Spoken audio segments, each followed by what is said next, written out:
আসসালামু আলাইকুম। নির্বাহী প্রকৌশলী মহোদয়ের আইডিতে আমরা প্রথমে প্রবেশ করার জন্য নির্বাহী প্রকৌশলী মহোদয়ের একটি আইডি ইউজ করব।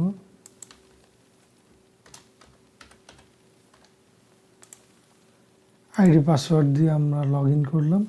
নির্বাহী প্রকৌশলী মহোদয়ের আইডি পাসওয়ার্ড দিয়ে লগ ইন করার পর এস্টিমেট ফ্রম সিএস অফিস অপশনে ভবন থেকে বা গণপূর্ত প্রকল্প সার্কেল থেকে যে সমস্ত এস্টিমেট তার আইডিতে পাঠানো হয়েছে সেগুলো দেখা যাবে।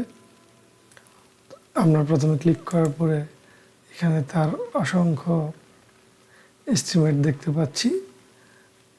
এটা হলো কিভাবে তার সাবস্টেন্ট ইঞ্জিনিয়ার এসডি ওনাদের মধ্যে বন্টন করবেন সেটা এখানে দেখাচ্ছি।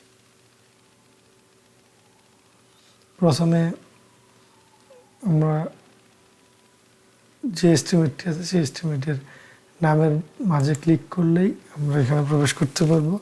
প্রবেশ করলে এখানে আমি সাবহেড সমূহ দেখতে পাবো।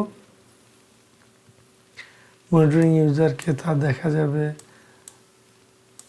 নাম, প্যাকেজ নাম কি, ডিটেল নেম কি, শিডিউল কোনটা ইউজ হচ্ছে, লোকেশন কোথায়, সবই এখানে দেখা যায়। এখানে ম্যানেজ ইউজার্স অপশনে গিয়ে সংশ্লিষ্ট যে সাবডিভিশন সেই সাবডিভিশন সিলেক্ট করে সেভ করে দিলে সেই সাবডিভিশনের আইডিতে দেখা যাবে এবং কি অ্যাসাইনের ডেট সহ দেখা যাবে।